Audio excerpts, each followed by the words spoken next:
Pada tanggal 8 Maret 1942, pemerintah Hindia Belanda menyatakan menyerah tanpa syarat kepada Jepang.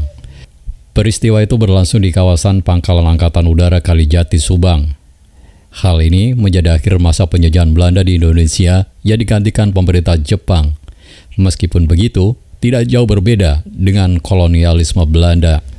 Jepang juga menguasai hampir seluruh daerah-daerah yang ada di Indonesia. Sejak saat itu, Jepang mulai membangun garis pos terdepan mereka di Malaya, Jawa, Sumatera, Bali, Samba, dan Timor. Hal ini dilakukan oleh Jepang tidak hanya sebagai upaya pembendung serangan musuh, tetapi juga sebagai upaya mempersiapkan serangan. Salah satu daerah yang pernah diduduki Jepang di wilayah Jawa bagian barat adalah Indramayu. Bala tentara Jepang atau Nippon mendarat di eretan wetan Indramayu pada tanggal 1 Maret 1942. Akan tetapi karena komunikasi Indramayu dan eretan terputus, kabar berita kedatangan Jepang baru sampai ke Indramayu pada tanggal 3 Maret 1942. Wilayah Indramayu sendiri dikenal sebagai daerah penghasil padi, sehingga masyarakatnya menggantungkan hidupnya pada hasil bumi ini. Itu sebabnya sebagian besar rakyat Indramayu bermata pencarian sebagai petani. Hal ini kemudian dimanfaatkan oleh tentara Jepang untuk keperluan perang. Jepang tidak hanya membutuhkan tenaga manusia yang dikerahkan secara paksa, tetapi juga membutuhkan suplai bahan makanan. Pada tahun 1944, salah satu peristiwa bersejarah pada masa pendudukan Jepang adalah perlawanan rakyat desa Kaplongan, Karangampel.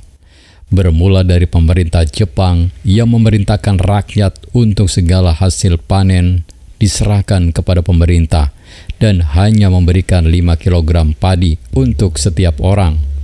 Petani harus mempertahankan hidupnya hingga musim panen berikutnya dengan 5 kg beras. Selain itu, petani harus menanggung segala biaya penggarapan sawah. Warga desa Kaplongan yang mayoritas petani merasa dirugikan, kemudian melakukan protes terhadap kepala desa atau orang-orang yang dianggap lebih mengerti. Di samping itu, petani-petani mengadukan nasibnya kepada kiai-kiai dan haji-haji yang menjadi guru ngaji dan pemuka agama setempat.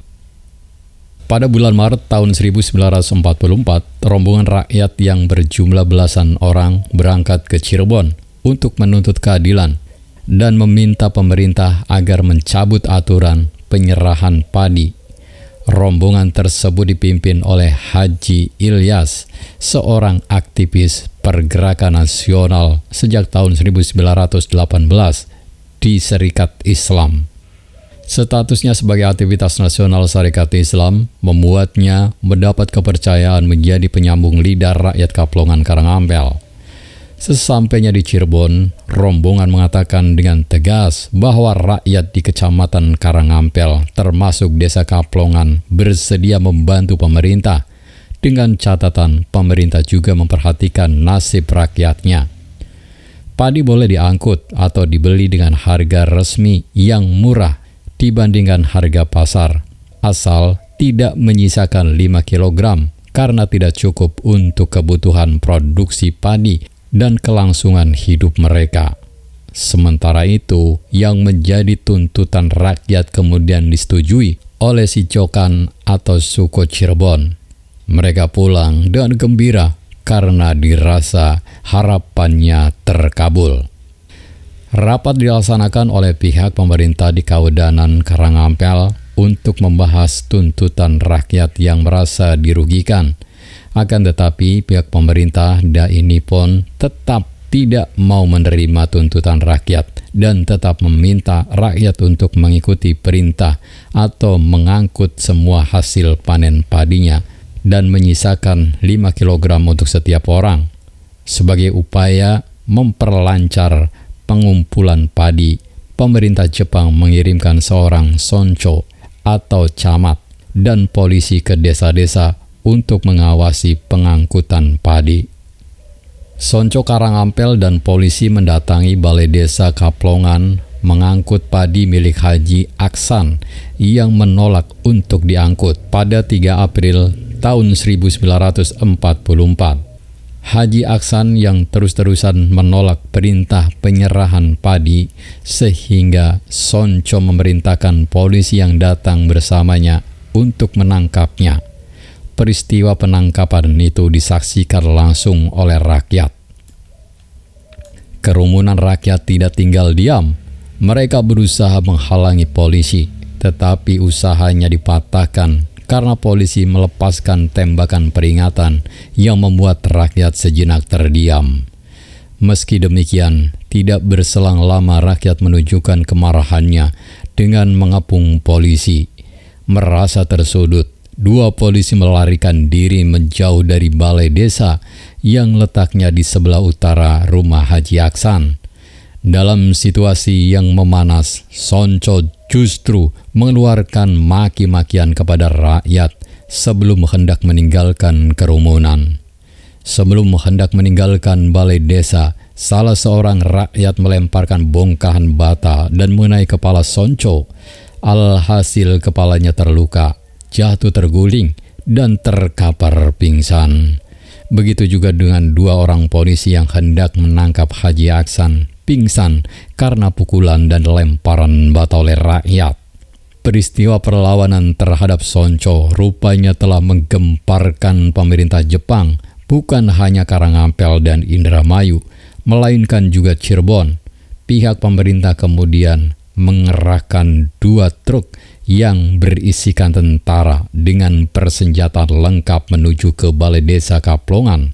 Di satu sisi pihak rakyat sebenarnya menyadari bahwa adanya balasan dari Dai Nippon akibat penyerangan terhadap putusannya. Untuk mengantisipasi hal tersebut, rakyat menyusun siasat dengan menebang pohon-pohon besar, kemudian diletakkan di tengah jalan untuk menghalangi truk.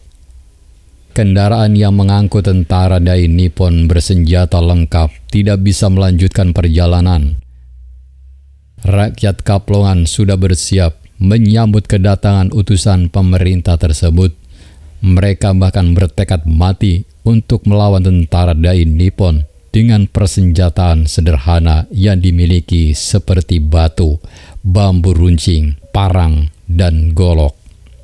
Karena perlengkapan persenjataan yang sangat sederhana, rakyat tidak langsung memukul mundur tentara Jepang, sehingga terjadi pertempuran yang melibatkan kedua belah pihak.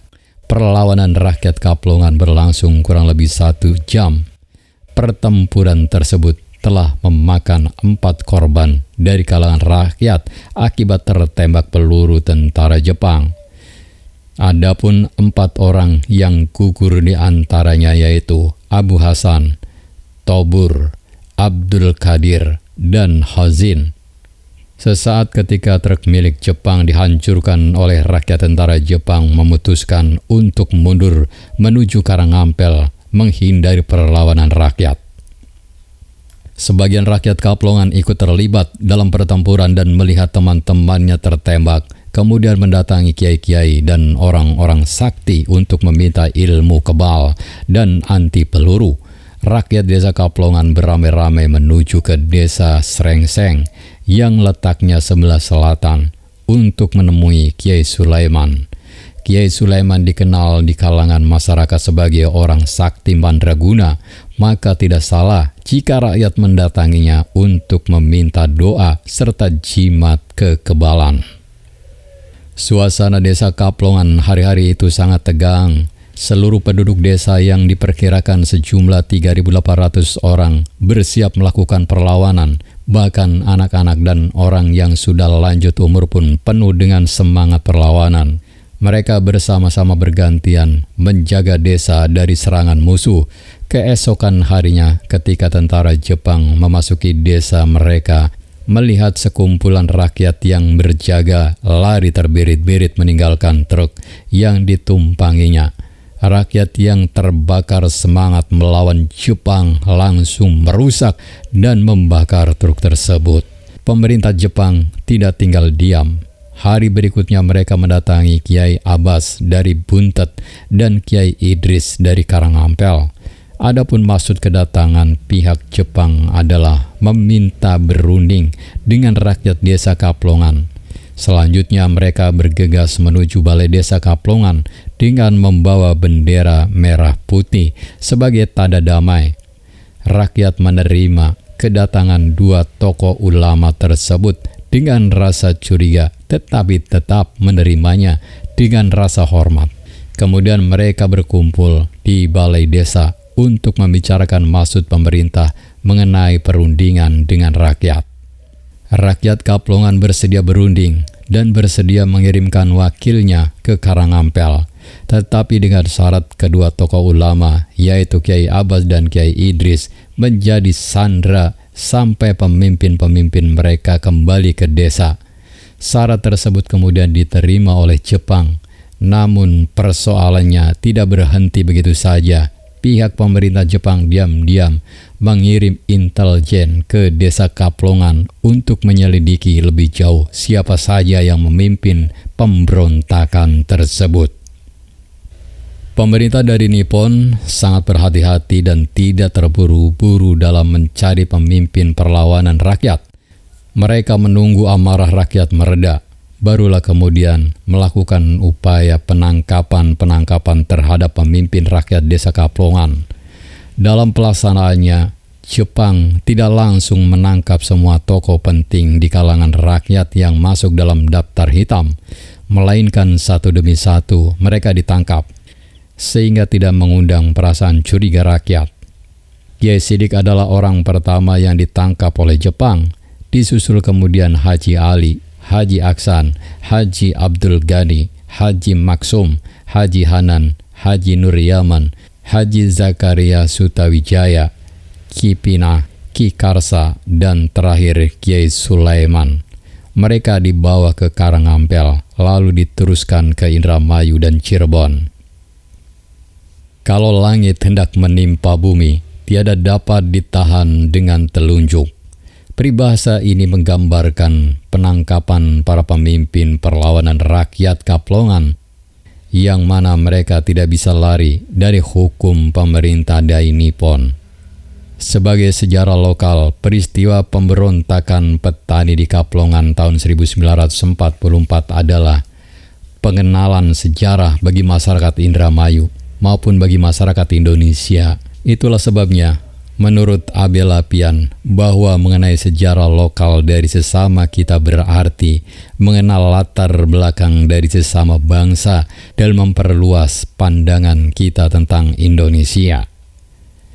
Batur sedulur sekampung, demikian sejarah pemberontakan petani desa Kaplongan pada tahun 1944 terhadap pemerintah Jepang. Sejarah ini saya kutip dari narasisejarah.id. Saya yakin Anda memiliki pendapat yang berbeda, oleh karena itu jika ada perbedaan atau ingin melengkapi, silakan tulis di kolom komentar dengan bijak. Terima kasih telah menyimak video ini sampai selesai. Jangan lupa bantu kami dengan cara klik tombol subscribe, like, komen, dan share sebanyak-banyaknya.